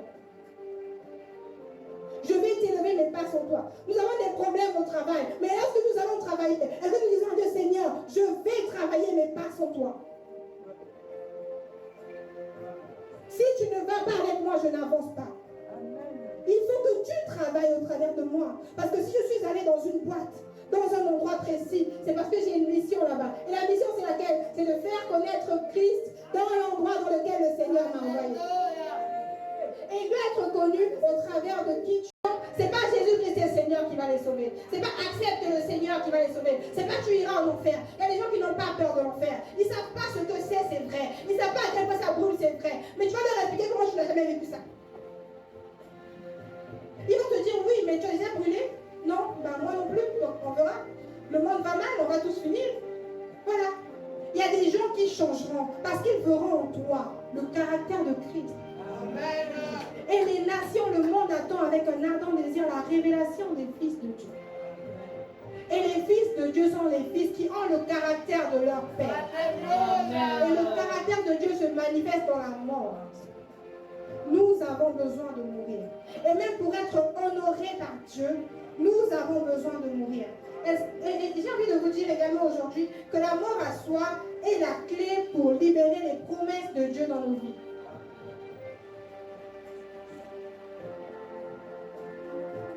Mais cette fois-ci, on commence au verset 23 jusqu'au verset 26. Je sais qu'on a déjà noté Jean 12 tout à l'heure. Mais là, c'est parce que nous avons quelque chose à comprendre. Donc, il nous faut le contexte. Donc, Jean 12, 23, 26, que maman vient de lire. La Bible dit, Jésus leur répondit, l'heure est venue où le Fils de l'homme doit être glorifié. Et si nous connaissons l'histoire, nous savons que là, Jésus allait mourir. Jésus partait mourir. Pourtant, il dit que l'heure est venue où le Fils de l'homme doit être glorifié. Ça veut dire que sans mort, il n'y a pas de gloire. Sans mort, il n'y a pas de gloire. Et donc, c'est après ça qu'il dit en vérité, je vous le dis. Et là, il explique ce qu'il était en train de dire plus tôt. Il dit, je vous le dis. Si le grain de blé qui tombe en terre ne meurt, il reste seul. Mais s'il meurt, il porte beaucoup de fruits. Et ensuite, il dit, celui qui aime sa vie, la perdra. Ça veut dire que là, on parle de la vie sur terre, les choses de ce monde. Si ta vie est trop importante, parce que la vie que tu perds, c'est la vie éternelle. Mais celui qui est sa vie, celui qui est la dimension à laquelle il est actuellement, celui qui est le style de vie qu'il a actuellement, à cause de Dieu, pas pour nos propres intérêts, mais à cause de lui, la conservera pour la vie éternelle. Et il a dit que si quelqu'un me sert, qu'il me suive. Et là où je suis, là aussi sera mon serviteur. Hier, on a dit ton maître et ton époux. Là, il est en train de nous rappeler qu'il était censé à ce moment-là à repartir pour aller nous chercher une place, pour venir retrouver ses serviteurs, mais pas tous ses serviteurs dans la dimension de l'épouse. Parce qu'on ne peut pas mettre le roi à côté de ses serviteurs. À côté du roi, c'est son épouse. Mais qui est aussi servante de Dieu parce qu'elle est sous la mission de l'époux. Donc c'est important que nous comprenions ce que nous dit la parole de Dieu à ce niveau-là. Et il a dit que si quelqu'un me sert dans la dimension de l'épouse, le Père l'honorera. Ça veut dire quoi? Que là, servir dans la dimension de l'épouse nécessite la mort dont il parle juste avant. Ça veut dire que sans la mort, il n'y a pas d'honneur. Donc l'honneur que tu es en train de chercher actuellement, que tu veux que les gens te donnent, se trouve quelque part. Et aujourd'hui, le Seigneur te le dit. Ça se trouve dans la mort. Si tu acceptes de mourir, il te donnera toutes ces choses. Dans ce monde et dans le monde à venir. Honorer vient du mot grec timao qui veut dire honorer, donner de la valeur, être estimé. Et chacun de nous ici, je le sais, veut d'une certaine manière recevoir une certaine valeur. Mais vous pensez que Dieu nous a envoyés pour chômer dans ce monde, pour être dans la galère? Non, non. Si on va dans Genèse 20, on va voir ce que Dieu a dit à Adam lorsqu'il a mis Adam sur la terre. Il lui a dit que tu es là pour dominer. Tu es là pour assujettir. Et malheureusement, Adam a péché. Mais Jésus est venu nous ramener à cette dimension. Ce qui veut dire que nous, aujourd'hui, quand nous voyons les promesses, quand nous voyons ce que le Seigneur a dit à Adam qu'il avait la capacité de faire, ben aujourd'hui, par le sang de Jésus, nous devons le faire. Ça veut dire que Dieu est content quand il voit que nous sommes dans l'abondance. Dieu est content quand il voit que nous sommes au-dessus, quand il voit que nous sommes honorés, quand il voit que nous sommes estimés dans ce monde et dans le monde à venir. Nous ne pouvons pas venir ici représenter un Dieu de cette manière. Est-ce que tes finances représentent le Dieu que tu pries? Est-ce que ta vie représente le Dieu que tu pries? Ça veut dire qu'il y a quelque chose à régler. Et ce n'est pas du côté de Dieu, c'est de notre côté. On va dire à Dieu à ce moment-là, Seigneur, montre-moi la chose, le domaine dans lequel je dois encore mourir. Parce que quand tu meurs, il y a une vie. Donc s'il manque une vie, c'est qu'il manque une mort.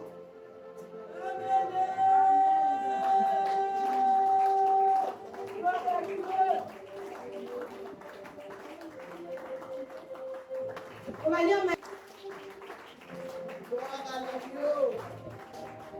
Matthieu 9, verset 17. On ne met pas non plus de vin nouveau dans de vieilles outres. Autrement, les outres se rompent, le vin se répand et les outres sont perdues. Mais on met le vin nouveau dans des outres neuves et le vin et les outres se conservent. Amen. Pour expliquer ce verset, je vais lire on va lire un autre verset que je voulais qu'on lise à la fin, mais finalement, l'Esprit me pousse à le lire maintenant.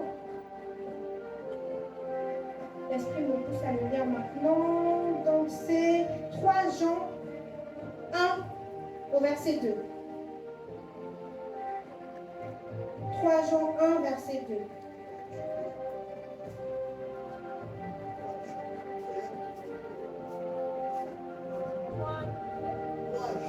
Jean.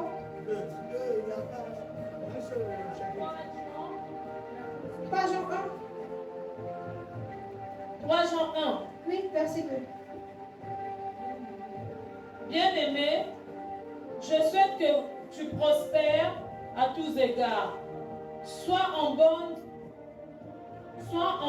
santé comme prospère l'état de ton âme. Amen.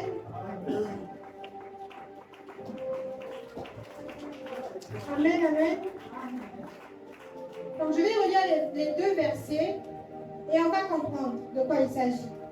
Donc dans Matthieu 9, au verset 17, la parole de Dieu nous dit, on ne met pas non plus du vin nouveau dans de vieilles outres, autrement les outres se rompent, le vin se répand et les outres sont perdues. Mais on met le vin nouveau dans des outres neuves et le vin et les outres se conservent. Amen. Et 3 Jean 1, verset 2 dit, bien, mais je souhaite que tu prospères à tous égards et que tu sois en bonne santé comme prospère l'état de ton âme. Amen. Si nous considérons aujourd'hui que les outres dont parle le Seigneur, ce sont nos âmes, nous pouvons comprendre vis-à-vis du 2e verset que si nos âmes ne sont pas prospères, nous ne pouvons pas prospérer. Parce qu'en fait, nous sommes là en train de répéter à Dieu des versets, de rappeler à Dieu des versets. Tu as dit que tu souhaites que je sois en bonne santé, que je prospère à tous égards. Mais est-ce que mon âme prospère? Nous allons parler de restauration de l'âme, qui passe également par la mort à soi. Est-ce que mon âme prospère aujourd'hui? Est-ce qu'aujourd'hui, tout ce qu'il y avait à l'intérieur de mon âme, les mauvais souvenirs, le rejet, le manque de pardon, la rancune, toutes ces choses sont en train d'être enlevées? Il n'a pas dit que ton âme doit être totalement prospérée. Il sait que c'est un processus. Mais est-ce que tu es dans le processus? Parce que plus tu vas avancer, plus tu vas prospérer. À quel niveau est-ce que tu es actuellement? Il a dit qu'on ne met pas de vin nouveau dans de vieilles outres. Dieu n'a pas de bénédiction à perdre. Dieu n'a pas de faveur à perdre. C'est pour ça qu'on voit beaucoup de personnes qui étaient là, ancrées en Christ, qui n'étaient même pas conscientes qu'elles avaient des mauvaises motivations. Attention, elles ne savaient même pas qu'elles avaient des mauvaises motivations. Mais ça, pour le savoir, il faut demander à Dieu. Qui ont prié pour des choses. Dieu leur a donné. Aujourd'hui, elles sont ennemies de l'Église. Aujourd'hui, elles sont loin de Dieu. Parce que ça a été donné. Et c'est comme ça aussi qu'il y a plusieurs personnes qui pensent avoir tellement cherché auprès de Dieu, n'avoir pas trouvé, qui sont allés chercher ailleurs pour leur perte. Parce qu'il manquait un travail de restauration qui doit être fait à l'intérieur de nous. Aujourd'hui, nous sommes ce grain de blé qui doit accepter de mourir. Aujourd'hui, nous sommes Isaac. Si Isaac n'avait pas accepté de monter sur cet autel, si Isaac n'avait pas accepté de monter sur cet autel, il n'aurait pas eu tout ça. Abraham n'aurait pas été le père de la foi. Isaac a eu sa part à faire. Aujourd'hui, Dieu nous attend sur l'autel pour être crucifié, pour mourir. Parce que sur l'autel, le feu s'allume et on est brûlé comme un holocauste. Il a dit, je vous exhorte donc, frères, à offrir vos corps comme un sacrifice vivant. Ça veut dire que nous devons nous offrir volontairement. Tu décides de te prendre et de te déposer sur cet autel et tu dis à Dieu, Seigneur, brûle. Seigneur, consume. Seigneur, brise. Et oui, ça fait mal. Oui, ça fait mal. Ça fait mal. On va aller dans Ésaïe 6, à partir du verset 1. De la mort du roi Osias, j'ai vu le Seigneur assis sur un trône très élevé, et les pans de sa robe remplissant le temple. Des séraphins s'éteignaient au-dessus de lui. Ils avaient chacun 6 ailes. 2 dents, ils se couvraient la face. 2 dents, ils se couvraient les pieds. Et dedans, ils se servaient pour voler. Ils criaient l'un à l'autre et disaient, Saint, Saint est l'Éternel des armées. Toute la terre est pleine de sa gloire. Les portes furent ébranlées dans leur fondement par la voix qui se retentissait et la maison s'est remplie de fumée. Alors j'ai dit, malheur à moi, je suis perdu, car je suis un homme dont les lèvres sont impures. J'habite au milieu d'un peuple dans le peuple. J'habite au milieu d'un peuple dont les lèvres sont impures. Et mes yeux ont vu le roi, l'Éternel des armées. Mais l'un des séraphins vola vers moi, tenant à la main une pierre ardente qu'ils avaient prise sur l'autel avec des pincettes. Il en toucha ma bouche et dit, ceci a touché tes lèvres. Ton iniquité est enlevée et ton péché est expié. J'ai entendu la voix du Seigneur disant, qui enverrai-je? Qui marchera pour nous? Il répondit, je répondis, voici, envoie-moi. Amen. Amen. Amen. L'année de la mort du roi Osias, je vis le Seigneur assis sur un trône très élevé, et les pans de sa robe remplissaient le temple. Là, on parle du Seigneur assis sur un trône très élevé, et les pans de sa robe, donc sa présence, son esprit, remplissaient la place, remplissaient le temple. Donc nous comprenons là qu'il était dans la présence de Dieu à ce moment-là. Amen. Donc les pans de sa robe remplissaient le temple. Les séraphins se tenaient au-dessus de lui. Ils avaient chacun 6 ailes, 2 dont ils se couvraient la face, 2 dont ils se couvraient les pieds, et 2 dont ils se servaient pour voler. Ils criaient l'un à l'autre et disaient, Saint, Saint, Saint est l'Éternel des armées. Toute la terre est pleine de sa gloire. Les portes furent ébranlées dans leur fondement par la voix qui retentissait, et la maison se remplit de fumée. Alors je dis, malheur à moi, je suis perdu, car je suis un homme dont les lèvres sont impures. J'habite au milieu d'un peuple dont les lèvres sont impures, et mes yeux ont vu le roi, l'Éternel des armées. Donc avant de continuer, je vais simplement nous faire comprendre qu'à ce niveau-là, au fait, il était face à la sainteté de Dieu. Tout à l'heure, on a parlé du fait d'être dans la présence de Dieu. C'est la parole de Dieu qui nous dit que nous tous, qui le visage découvert, contemplant comme dans un miroir la gloire de Dieu, nous sommes transformés en la même image. De gloire en gloire comme par le Seigneur l'Esprit. Mais aujourd'hui, ce jour-là, il était dans la présence de Dieu, en train de contempler le Seigneur, en train de regarder ce qui se passait. Et donc à ce moment-là, il entend les chérubins en train de crier Saint, Saint, Saint est l'Éternel. Et il voyait tout ce qui se passait autour. Lorsque la sainteté de Dieu était mise en avant. Mais qu'est-ce que ça lui a poussé à faire? Il a vu la sainteté de Dieu et il a vu son état. Dans la présence de Dieu, la présence de Dieu est comme un miroir. Lorsque nous voyons qui Dieu est et nous voyons qui nous sommes actuellement, il a dit, tel il est, tel nous aussi nous sommes dans ce monde. Ça veut dire que si nous voyons qu'il est saint, nous devons nous regarder pour vérifier si la sainteté que nous avons vue chez Dieu est bien installée et en mouvement et en action à l'intérieur de nous. Et donc Isaïe a vu, Saint, Saint, Saint est l'Éternel. Il a vu tout ça. Il a entendu tout ça. Et tout ce qu'il a eu à dire, c'est malheur à moi. Le travail de restauration commence là. Tu es dans la maison de Dieu. Et tu vois qui il est. Tu vois sa bonté. Tu vois sa fidélité. Tu la proclames tous les jours, c'est vrai. Mais il a dit tel il est. Tel nous aussi nous sommes dans ce monde. Est-ce que tu vois cette fidélité en toi? Est-ce que tu vois cette bonté en toi? Elle est sur toi, c'est vrai. C'est pour ça que tu la proclames. Mais est-ce qu'elle est en toi?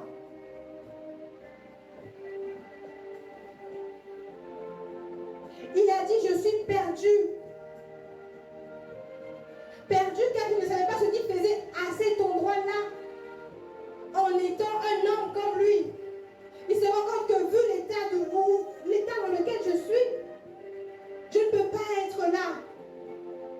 Nous devons être conscients de la grâce que le Seigneur nous donne, malgré que nous sommes pécheurs, d'entrer dans sa présence, avec nos péchés, avec toutes ces choses, les péchés mignons qui sont devenus des iniquités. La différence entre le péché et l'iniquité, c'est quoi? C'est qu'un chrétien qui pêche est quand même un chrétien. C'est un saint qui a péché. C'est un saint qui est tombé, c'est un juste qui est tombé. Ça ne veut pas dire qu'il est plus juste ou qu'il est plus saint. Parce que la nature de Dieu habite en nous. Il a dit que cette fois le juste tombe, l'Éternel le relève. Un enfant qui fait la pagaille, qui se salit, qui se fait ses besoins dessus, nous en tant que parents, quand nous voyons les enfants comme ça, cet enfant reste notre enfant. Nous le prenons, nous le nettoyons avec des guitis. C'est ce que Dieu fait de nous.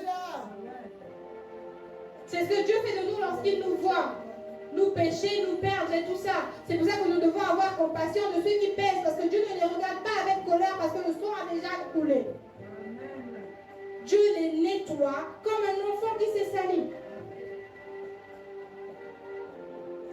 Et c'est ce qu'il fait de nous également. Donc nous devons être conscients de ces choses. Mais à partir de ce moment-là, là on parle de péché. Mais l'iniquité c'est quoi? C'est le péché dont tu as conscience, que tu continues à faire régulièrement. Malgré la conscience que tu as de ce péché devient l'iniquité. C'est-à-dire que tu viens dans l'église, tu es conscient. Vous savez, il y a des péchés, on pêche, on peut pécher plusieurs fois. Ce n'est pas de ça que je parle. Tu deviens inique lorsque le péché a tellement pris forme à l'intérieur de toi que ça te caractérise. On sait que telle personne est comme ça c'est toi. Peu importe. Il y a des gens même qui jurent pour dire que même si Jésus descend, ça ne peut pas changer chez toi. Parce que quand on te voit, on voit cette chose. Ça, c'est plus le péché, c'est l'iniquité que le Seigneur maudit. Mais le Seigneur, par sa grâce, lorsque nous entrons dans sa présence, et que nous acceptons de se laisser restaurer, de mourir, c'est à ce moment-là que même notre iniquité est enlevée. Je vais continuer à lire ce qui est écrit ici. Donc, j'ai parlé de ça pourquoi? Pour que nous puissions comprendre que là, quand il s'agissait d'Ésaïe, il ne s'agissait pas que du péché. On lui a dit ton péché et ton iniquité. C'est-à-dire ce pourquoi tu te bats à changer et ce que tu ne voulais pas changer là. Ce qui était resté, qui s'était accroché. Ce qui vient de tes aïeux là, qui était encore là. À cause du fait que tu as accepté d'être restauré par le Seigneur, je t'enlève ton iniquité. Il a dit ici, alors je dis malheur à moi, je suis perdu car je suis un homme dont les lèvres sont impures. J'habite au milieu d'un peuple dont les lèvres sont impures et mes yeux ont vu le roi, l'Éternel des armées. Mais l'un des séraphins vola vers moi, tenant à la main une pince, tenant à la main une pierre ardente, qu'il avait prise sur l'autel avec des pincettes. Bon, on va faire une pause à cet endroit-là. L'un des séraphins vola vers Isaïe. Il a tenu une pierre ardente qu'il avait prise sur l'autel avec des pincettes. Ça veut dire que le séraphin lui-même n'a pas voulu se brûler les mains. Il a pris la pincette pour soulever la pierre. Ça veut dire que la pierre était chaude. La Bible dit qu'elle était ardente. Et pourquoi je parle de ça? Parce que la restauration fait mal. Oui, mourir fait mal. Parce qu'on ne meurt pas n'importe où, on meurt sur l'autel, on se laisse briser. Donc forcément, ça fait mal. Il a fallu qu'il accepte déjà son état, qu'il accepte comment il était, qui il était, que ses lèvres étaient impures. Ensuite, il est passé à la restauration. La restauration commence par l'acceptation. Une fois que tu as accepté ton état, tu as accepté qui tu es, tu as accepté que ce que je vois du Seigneur n'est pas ce que je vois à l'intérieur de moi, mais je ne le dis pas que pour le le dire. Je le dis pour que, Seigneur, tu puisses le changer. Parce que tu as dit tel je suis, tel tu es. Il faut que ce soit modifié maintenant. Amen. Et donc le séraphin vola vers lui, tenant à la main une pierre ardente qu'il avait prise sur l'autel avec des pincettes. Il en toucha ma bouche. Ça veut dire qu'en fait, ce n'est pas la pincette qui a touché la bouche d'Ésaïe, c'est la pierre ardente. C'est la pierre qui brûle. Ésaïe a senti la douleur de la pierre qui brûle. Il fallait qu'on brûle ce péché. Il fallait qu'on brûle cette iniquité qui était collée à sa bouche. Donc, accepter de mourir, accepter d'être restauré par le Seigneur, c'est accepter la douleur du brisement. C'est accepter la douleur de la croix. Il a dit que si quelqu'un même qui me suit, et si quelqu'un veut marcher après moi, veut venir après moi, qu'il porte sa croix pour me suivre. On doit accepter que la croix, elle pèse. La croix que Jésus a sauvée, ce n'était pas quelque chose de simple. Non. Sinon, son sacrifice n'aurait pas eu de sens. Elle est lourde, la croix. Elle est lourde à porter.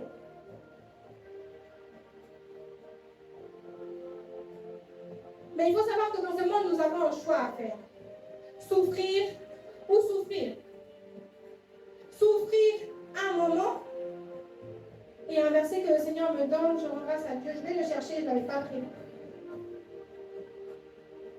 Souffrir un moment pour l'œuvre de Dieu, pour accomplir la volonté de Dieu, pour être restauré, pas pour être vu par les hommes, pas pour être accepté par les hommes, mais pour être intérieurement restauré, ou souffrir parce que l'ennemi, qui n'en a rien à faire de nous, aime bien se jouer, à nous faire souffrir, jusqu'à nous emmener en enfer.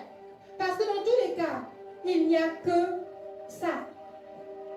Soit tu acceptes la souffrance de Dieu, ainsi il t'honorera dans ce monde et dans le monde à venir. Au moins il y a une récompense.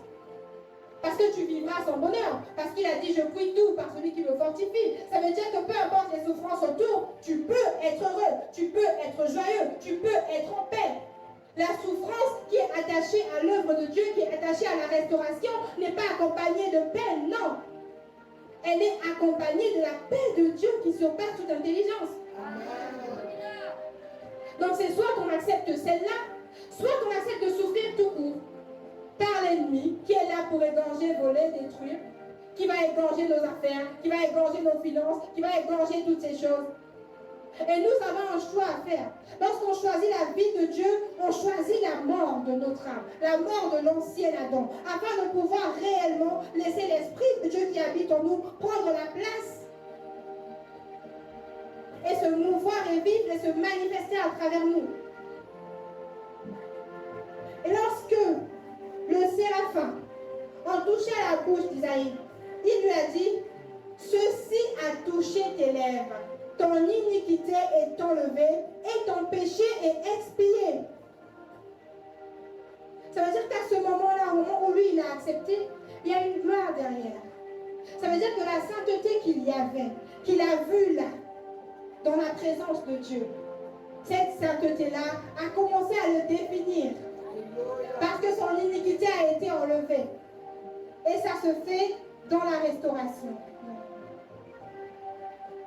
Et c'est à ce moment-là qu'il a entendu la voix du Seigneur disant, qui enverrai-je et qui marchera pour nous? Et c'est à ce moment-là qu'il a dit, me voici, envoie-moi. Avec les lèvres pécheresses qu'il avait, les choses de Dieu ne pouvaient même pas l'intéresser. Il ne pouvait pas se sentir concerné. Il dit, envoie-moi en ayant conscience que ça peut ne pas être facile. D'ailleurs, à la maison, si vous continuez à lire, vous verrez que ce n'était pas quelque chose de facile. Mais pourquoi il a dit, envoie-moi? Parce qu'il sait que ma bouche a déjà été brûlée. Qu'est-ce que je peux vivre de pire?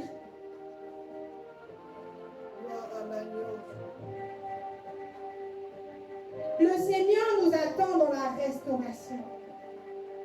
Ésaïe a accepté de se laisser restaurer. Il a accepté la douleur de la brûlure. La restauration fait mal. Il ne faut pas qu'on soit choqué. Il y a des moments pendant que tu veux même que le Seigneur Seigneur te restaure. Pendant que tu lui dis même, Seigneur, je t'en supplie, expose ce qui ne te plaît pas en moi. Je suis fatiguée de me repentir pour les mêmes choses tous les jours. Aujourd'hui, je vais me repentir pour quelque chose qu'il y a en moi que je ne savais pas. Il faut que tu l'exposes. Il faut que tu mettes le doigt sur ces choses afin que ça change, parce qu'il est hors de question que je sois une occasion de chute pour moi-même et pour ton œuvre. Amen.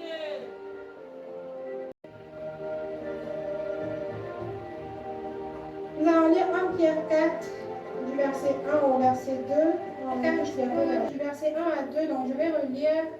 Ainsi donc, Christ ayant souffert dans la chair, vous aussi armez-vous de la même pensée.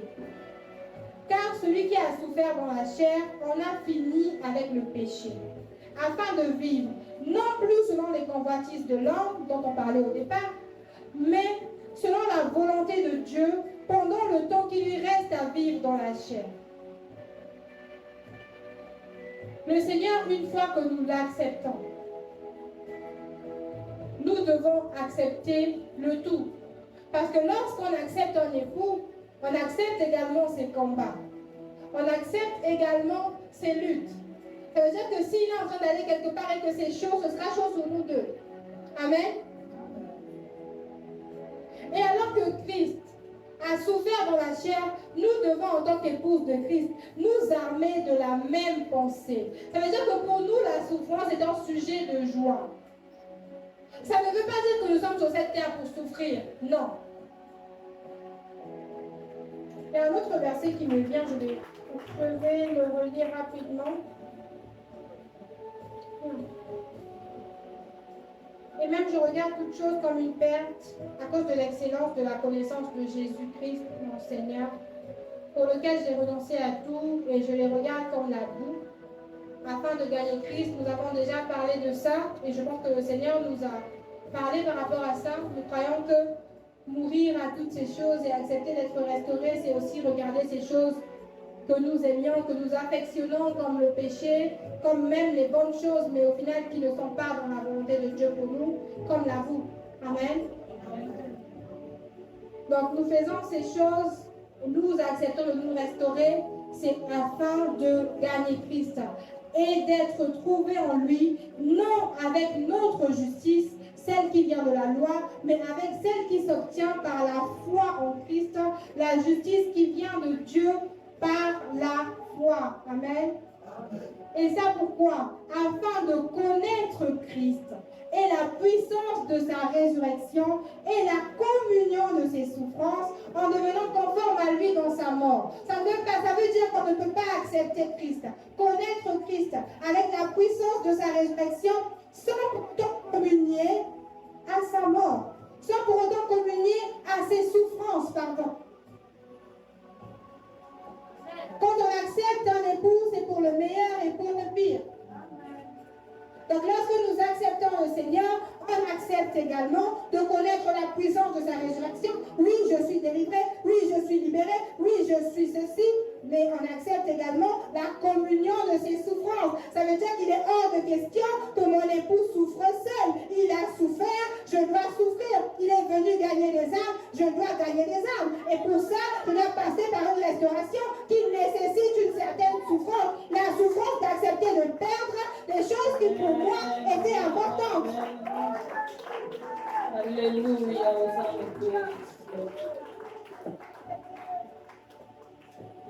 Oui, ça fait mal, mais c'est pour la bonne cause. Tu as mal parce que tu perds des choses qui étaient importantes pour toi. Mais il faut savoir que Dieu ne laisse jamais sa main en bas longtemps. S'il fait ça pour que tu déposes quelque chose, dès que tu as déposé, il fait ça pour te donner plus. Lorsque Dieu nous dit de mourir, c'est parce qu'il y a une vie derrière. Mais quand il te dit de donner, c'est parce qu'il a plus pour toi.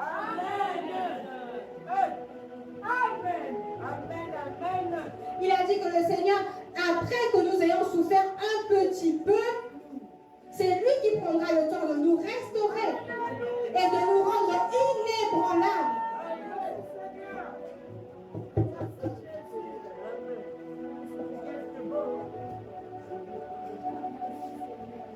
Qu'est-ce qui doit être restauré à l'intérieur de nous? Notre âme. Et on a dit au départ, tu veux prendre la parole? On a dit au départ que l'âme est le siège des émotions. Et c'est important qu'on puisse avoir ce point-là. Dieu veut que nous prospérons à tous égards, qu'on prospère les états de nos âmes. Aujourd'hui, plusieurs ne savent pas qu'est-ce qui doit être restauré en nous. Mais il y a beaucoup de choses. Il faut savoir que lorsque nous-mêmes, on a souffert de rejet, et même si on n'est pas conscient, une fois qu'on s'est marié et qu'on a fait des enfants, nos enfants naissent avec le rejet. Quand nous n'avons pas été guéris de l'impudicité et qu'on fait des enfants, nos enfants naissent avec l'impudicité. Lorsque nous n'avons pas été guéris des convoitises du monde et qu'on fait des enfants, nos enfants naissent avec ces convoitises. Après, on se demande, ah, mais il est petit comme ça, il ment. Qui l'a appris à mentir? C'était dans le sang.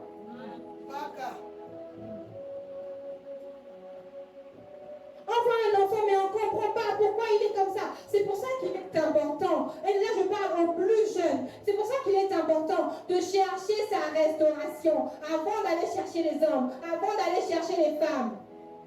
Parce que les enfants que nous allons avoir n'ont plus à se battre pour ce genre de choses. Que ce qui concerne notre restauration s'arrête là. Seigneur, tu restaures. Et mes enfants se battront peut-être pour les péchés qu'ils auront fait au cours de leur vie. Pas pour ce que moi j'aurais laissé passer dans leur temps. De quoi est-ce que je dois être restauré? De toutes les blessures qu'il y a à l'intérieur de moi. Personne ici ne peut dire qu'il n'a été blessé. Demande à Dieu, il va te montrer.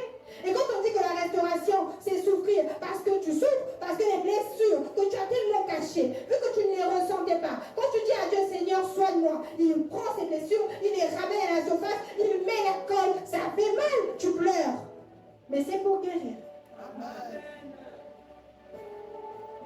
Il y a tellement de plaies qui sont restées, enfermées. On a couvert. Il y a des sujets dont on ne peut même pas parler avec toi parce qu'on sait que ça, si on parle de ça, on a touché le point sensible. Justement, on doit toucher le point sensible.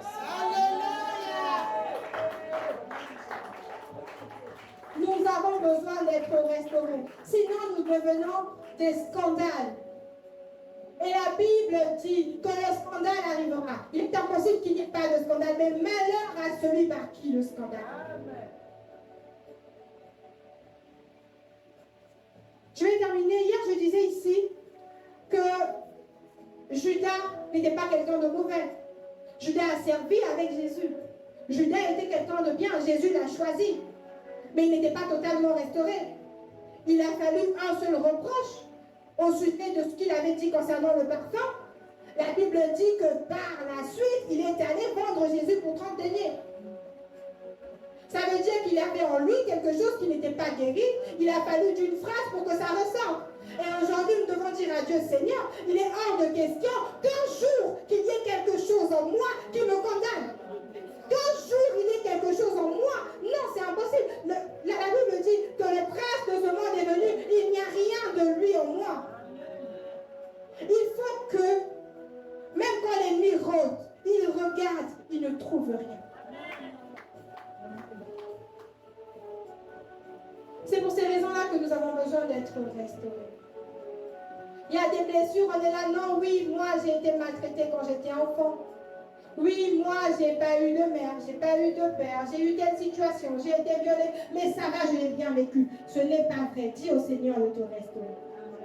Parce qu'il y a, le diable est un menteur, il peut te faire croire, il peut te faire vivre, te montrer un bonheur factice.